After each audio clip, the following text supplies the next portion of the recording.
What's going on, guys? Mike here from AX Garage, and today we got John on the video with me, and we are back on the 2022 NSX Type S. On the last episode, we went ahead and disassembled the entire car, and also got the Pride downpipe, the SOS exhaust, back on the car, and it sounds incredible. What do you say, John? I'm very happy with it. It's my first time working with the Pride downpipes. The design is pretty similar, and I guess the idea is about the same, so our sound is very similar to what it was on the SOS downpipes. Everything installed great, clean, beautiful setup. Everything worked the way we wanted to, but now we're ready for the next step. And this is where it gets a little bit more involved.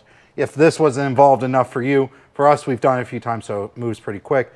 Now we're gonna move on to doing the JB4 installation and installing the new headlights that he has for the car.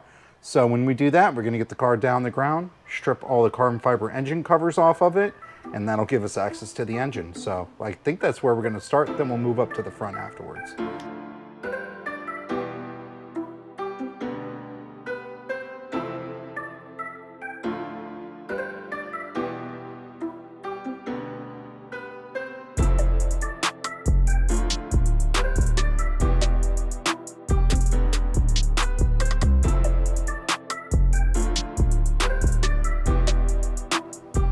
All right, so the JB4 is what we like to call a piggyback tuner.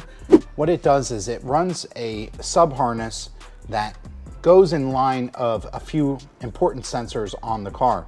Now, when it goes in here, everything goes back to the main computer, which is adjustable via Bluetooth from your phone or Wi-Fi, I forget which system it uses. But what it does is it literally fools the car into the fact that it's running a lower boost, so it increases the boost to compensate for it.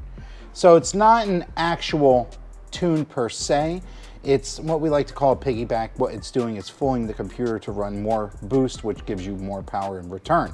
It's been really the only option other than, I mean, honestly, that's the only option anyone's had for a tune on this car at this point. The engine computer is locked up so tight that no one's been able to do it no matter how much work we put into it. But the JB4 is a simple setup that works pretty good for most people. Where we gotta start is removing all of these engine covers.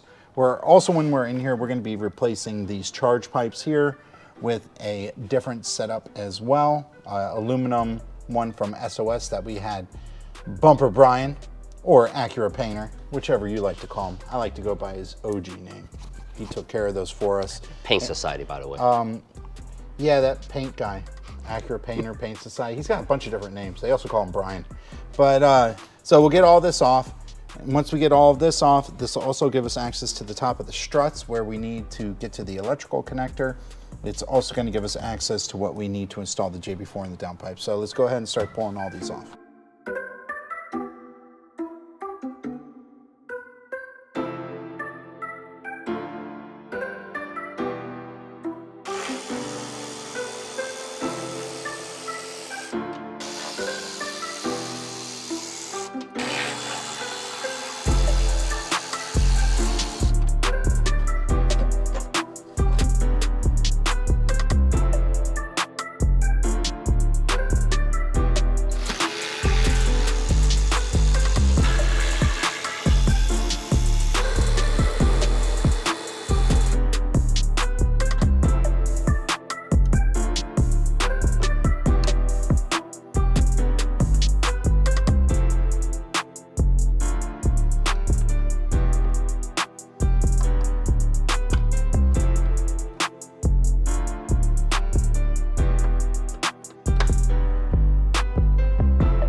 With about 60 screws out of the way and the engine covers, man, it'll bare naked. Yeah, you know, and it's really not as pretty as you would think an engine to be because there's so much different stuff. I mean, look, we even have one small cooler here. It just has top fin and bottom fin with the heat sink. This here is all of our charcoal canister right underneath here for our emission system. We have solenoids that are associated with that and different controls. This is our oil tank for the dry sump system.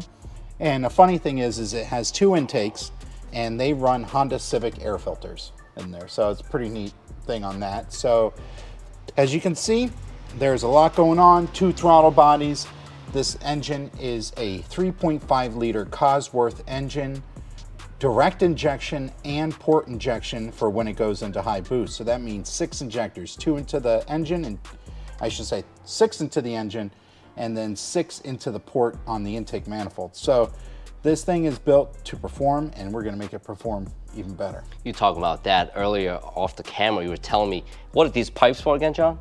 So that pipe right there is, what Honda did on this is they funneled some of the intake noise straight into the car because it's so well insulated from the engine. So when you get in the car and you hear kind of like the rumble of the intake, there actually has a 3rd throttle body over here, and it pipes that sound into the cabin so you can hear it. So people call it fake noise. It's not fake, it's the actual engine noise. It's not like on our A-Spec RDX and that was through speakers. Yeah, it uses actual speakers to make the sound. This isn't doing that. It's actually piping engine noise into the car so you can hear it a little bit more. It's satisfying for you, but right now, when we put the air filters, the downpipes, and everything in here, the sound is awesome. Just the air filters alone give you the blow-off valve sounds. It's very good, very satisfying. Definitely a must.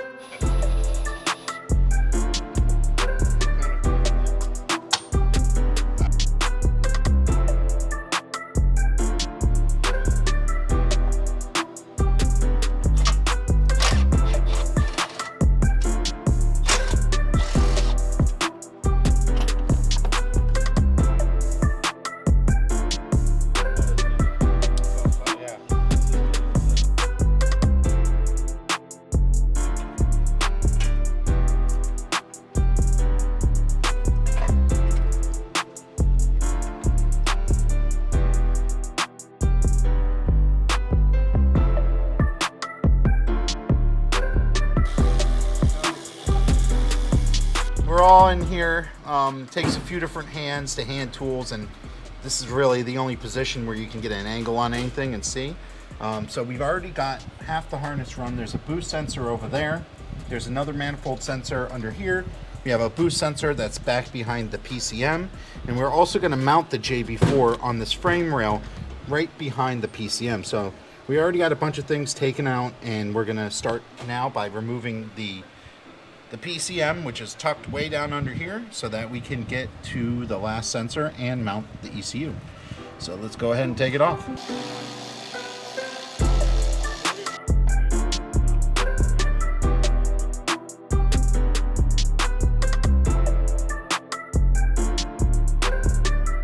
And next up, we ready for the charge pipe, and we custom painted the charge pipe the same colors as the brake calipers. Exactly identical. I think it'll look real nice under the engine bay. So we have to put this in. There's a long side and a short side. The long side goes towards the throttle body, and we have some new couplers to put on. It's going to sit just like that and look a lot better than those other pieces that we have in there.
Both the JB4 and the charge pipes are all done. Let's move on to the next item.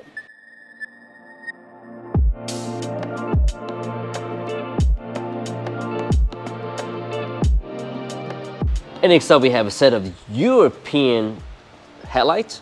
Yes, so they're European NC1 headlights, but these are not Type S headlights. They're older. So the owner of the car brought them to a local shop, and they split the headlights and painted the inside black, because that's the difference on the Type S.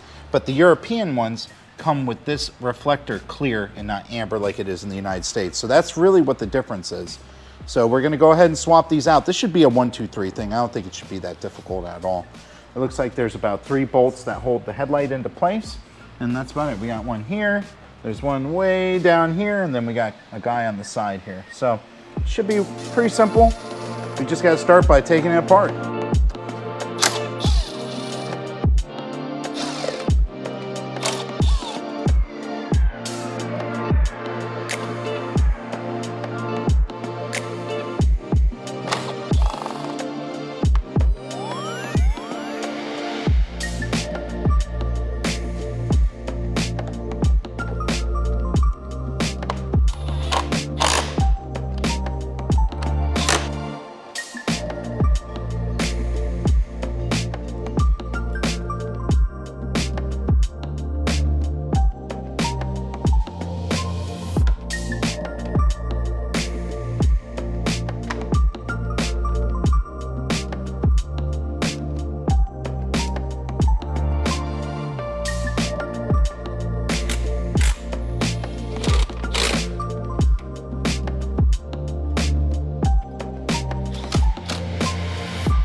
All right, so we got the headlights installed. Now we're working on the air system. The first step in it was mounting the tanks, which we already have that. You guys saw that. So now we're working on running the lines. We're waiting on a special tool to come in. So it's gonna be a little bit, like I think 2 or 3 days before we get the struts actually assembled with the iLift on top of it and the upgraded springs that come with it. But right now we're working on mounting the air compressor with all the valves and running the lines roughly right now. So the good thing is this kit was already installed on this customer's 2017. So all of our lines are already cut to size, so we just got to reroute them in the same way that we did before, and everything should line right up, hopefully. But let's go ahead and work on mounting that compressor.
Air compressor, relay kit, ECU, and a harness is run. Oh my God, this guy here.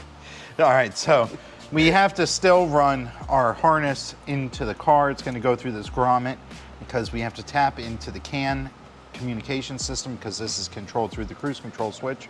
So we're going to save that for the next step. But right now, we're going to pull the suspension out. It's a pretty simple setup. You have a pinch bolt at the bottom of the strut, just like on a Integra or a Civic, older model, right there. And once those are out, you got 2 bolts right here, and Miguel already unplugged it. This thing comes out in like 2 seconds. That'll be pretty cool. You'll like it. I like it.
We have our strut assembled with the iLift system on it.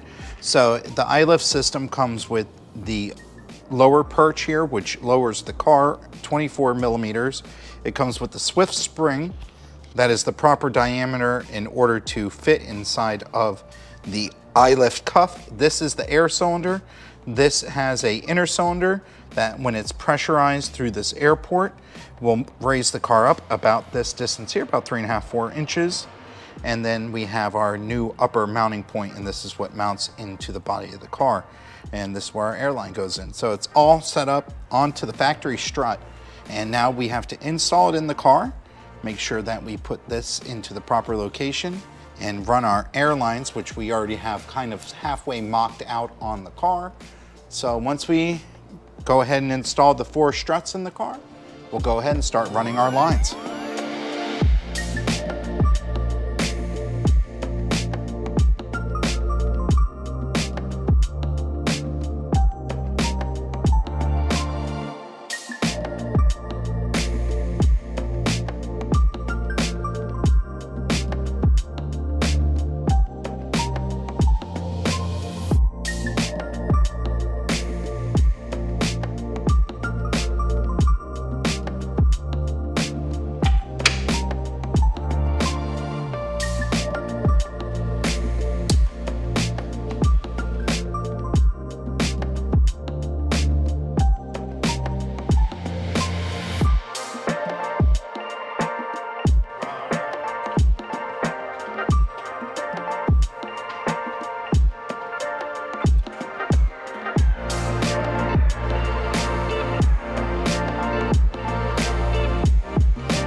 All right, so we have everything installed right now except for the interior stuff.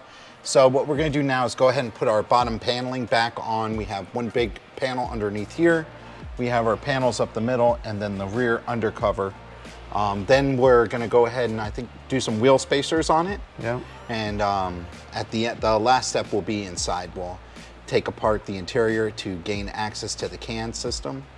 And that works pretty easy with the switch. Yeah. We'll do a little air up test to make sure all of our connections are good and just generally go over everything. But we're in the home stretch right now. I cannot wait for this car to be done and on its way to the owner. He's a very good looking man too.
All right, guys, so we're back in the main shop. We got ourselves some wheels and tires. Now, John went ahead and pre-mounted the wheels and tires together, and it's gonna tell you guys a little bit more about it. All right, so what we did is we mounted the factory spec Conti 6s on here. They're the Sport Contact 6s. It's what comes on the non-Type S models. And these are the Mita Motorsports MF10 replicas. And they're in a, what is it, 19 and 20, which if you know anything about the MF10s, they never came in a size that big. Front here is, I looked it up right here, 19 by 9 with a 40 offset. It's a ½ inch wider in the front than the factory wheel. Now the rear, that is a 20 by, what is this size again, what was it, Mike? It's 20 by 10 and a half. 20 by 10 and a half with the same offset as stock. So the fitment is more aggressive than stock, but we've decided for the fitment, we're gonna leave the rear spacer, but remove the front one, which is a little bit better for us because the front wheel spacer wasn't hub-centric, and these are hub-centric to the car's fitment. So I think that's about the plan. So we're gonna take these wheels off that are on the car and remove the front wheel spacer and slap them on, see how it looks.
All right, so now we're to the final step, and what we need to do now is access the internal CAN bus system, which is, the port is right over here behind the gauge cluster. What that's gonna do, that's gonna allow us to control the iLift system from this right here. So once in order to get to that, we need to remove the cluster. In order to remove the cluster, I have to remove this trim piece here, and then that'll give me access to remove a screw that's holding this down. So we're gonna start by removing the paneling here and the bolts behind these little covers, and then that'll give us access over here. So let's start pulling this thing apart.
All right, so we fired the car up. I can hear the compressor running. I also heard the buzzer go off to indicate that the system is active. So we're gonna go ahead and let the system fill up with air, and then we'll test how it works. It works real simple. As long as your cruise control is turned off, this is the on-off button for it, and it will indicate it on the dashboard. It says cruise main, turn it off, and then you push up on this right here, and it'll raise the car. The system works pretty neat because if you push it one time real quick, just the front end goes up. If you hold it up for a few seconds, then the whole car goes up. So you see, you can hear the pump running. As soon as that gets to full charge, or I should say pressure, hopefully it does, that means we don't have a leak, then we can go ahead and air the system up and down. Going up, guys.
And guys, just like that, we are all done with this 2022 Acura NSX Type S. You guys like what you see?